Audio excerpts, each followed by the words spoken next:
ஆரண்ய நாளிதழோட சும்மா ஒரு கவிதை பை தயாளன் வெங்கடாச்சலம் அப்படின்னு ஒரு ஃப்ரீயாக ஒன்று கொடுத்துட்டு, சரி சின்ன புக்காக இருக்கே ஃபஸ்ட்டு அதை படிச்சிடலாம் அப்படின்னு சொல்லிட்டு எடுத்து படிக்க ஆரம்பித்தா என்ன நவரச கவிதைகள்.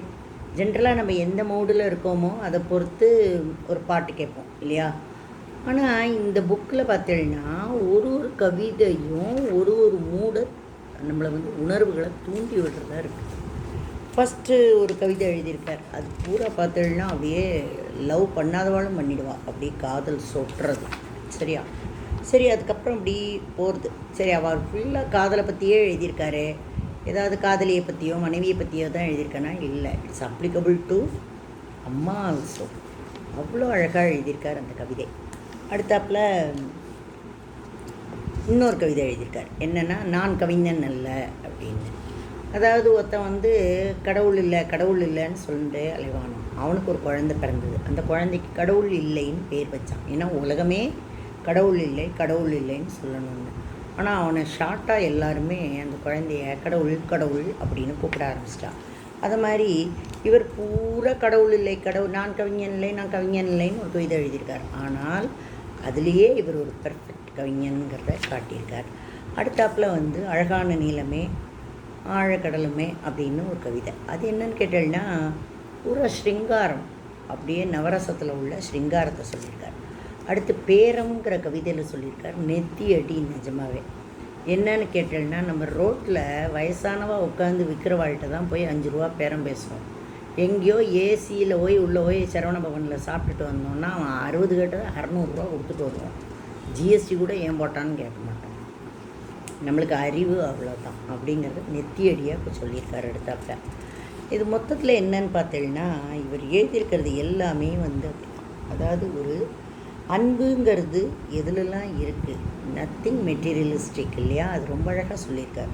குழந்தையோட சிரிப்பில், தாயோட அன்பில், தந்தையோட பாசத்தில், இதிலெல்லாம் இறைவன் இருக்கான். மலர்களோட மனத்தில் உண்டு, பறவையின் ராகத்தில், காட்டின் அழகில் இறைவன் இருப்பதுண்டு, நண்பனின் அன்பில், உறவினர் பாசத்தில், நாட்டின் ஒற்றுமையில் இறைவன் இருப்பதுண்டுன்னு சொல்லியிருக்காரு. அதனால் நிறைய விஷயம் பார்த்தீங்கன்னா அப்படி தான். நித்யஸ்ரீ கூட ஒரு பாட்டு பாடியிருப்பார், ரொம்ப அழகாக இருக்கும்.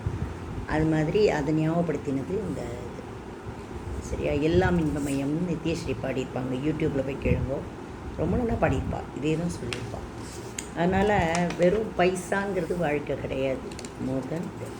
அடுத்தாப்பில் இரக்கம் வீரம். இந்த புக்கு இருப்பாருங்கோ, அப்படியே பக்கத்துக்கு பக்கம் உங்களுக்கு நவரசம் சொல்கிறது நிஜமாகவே.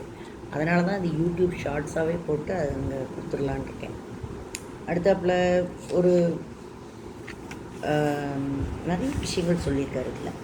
இன்னொன்று என்னென்னா, எனக்கு ரொம்ப பிடிச்ச கவிதை எதுன்னா இதுதான். இந்த நொடி தொலைவதை உணராமல் தொலைத்த நொடியை தேடி அலைகிறேன். இது நம்மளில் நிறைய பேர் பண்ணின்னு இருக்கோம்.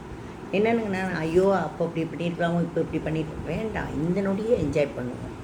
என்ஜாய் த ப்ரெசண்ட்டுங்கிறதுல நானும் உண்டு. அதனால் எனக்கு அந்த கவிதையெல்லாம் ரொம்ப பிடிச்சது. நான் சும்மா ஒரு கவிதைன்னு ஏதோ கொடுத்துருக்கான்னு நினச்சேன். இது சும்மா இல்லை சார், சூப்பர் கவிதைகள், ரொம்ப நல்லா இருந்தது. நல்லா ரசித்து படித்தேன். ஃபுல்லாக நவரச கவிதைகள். அப்புறம் மரணத்தை கண்டு ஏன் பயப்படுகிறீர்கள் அப்படின்னு ஒருத்தன் எழுதியிருப்பான். என்ன சொல்லியிருப்பான்னா, மரணம் வந்த பின் நீங்கள் இருக்க போவதில்லை. சரியா? அது வந்த பின் நீங்கள் இருக்க போவதில்லை. நீங்கள் இருக்கும் வரை மரணம் வரவும் போகிறதில்லை. பின்ன எதுக்கு மரணத்தை கண்டு நீங்கள் பயப்படுறீங்கன்னு எழுதியிருப்பான். அன்று எழுதினேன், இன்றும் அதுதான். இவரான வேற பொட்டில் அடித்த மாதிரி எழுதியிருக்காரு. ஒரு ஒரு உடம்புலேருந்து ஒரு ஆத்மா வெளியில் போயிடுத்துன்னா அந்த உடம்பு பேர் பிணம்தான். மற்ற உடம்புகள் எல்லாமே, மற்ற ஜீவராசிகளோட உடம்பு எல்லாமே அடுத்த வாழ்க்கை பயன்படும். ஆனால் மனிதனோட உடம்பு ஒன்றுத்துக்கும் ஆகாது, பொசுக்கி போட வேண்டியதான். அதுக்கு தான் இந்த ஆட்டம் எல்லோரும். அதை ரொம்ப அழகாக சொல்லியிருப்பார். அவன் பணம் வச்சுருந்தா ஒரு மாதிரி அந்த பணம் ட்ரீட் பண்ணப்படும், பணம் இல்லாத பிணங்கள் எப்படி ட்ரீட் பண்ணப்படும் அப்படிங்கிறத ரொம்ப அழகாக பணம் இல்லாதவா கூட கடன் வாங்கியாது ஆடி ஈடி இதெல்லாம் பண்ணிடுவா. பணம் இருந்து அந்த கேள்வி யாருக்காவது கொடுத்துட்டு ஒருத்தருக்கு கொடுக்காம போயிருக்குமே, அது வெறும் டிஷ்யூ பேப்பரில் வராத கண்ணீரை தொடச்சிட்டு போவாங்க. சூப்பராக எழுதியிருக்காரு. எனக்கு நிஜமாகவே அதை ரசிக்கலாம். அப்போ பார்த்தீங்கன்னா ஒன்று ரொம்ப அழகு. அடுத்தாப்புல வந்து புகழ்னு ஒன்று எழுதியிருக்கார் கவிதை. என்ன பிரமாதமாக எழுதியிருக்காருங்கிறேன்.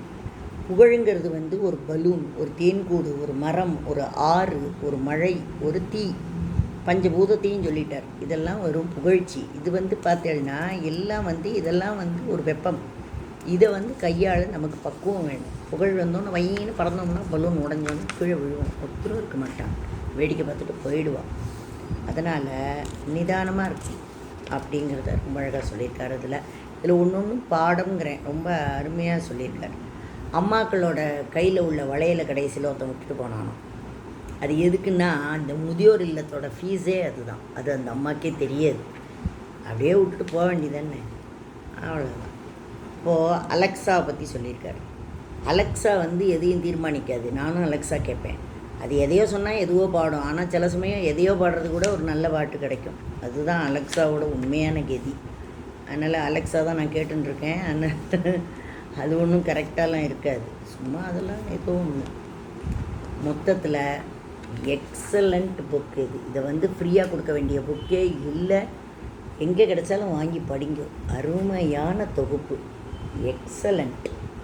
ஐ லவ்ட் இட்.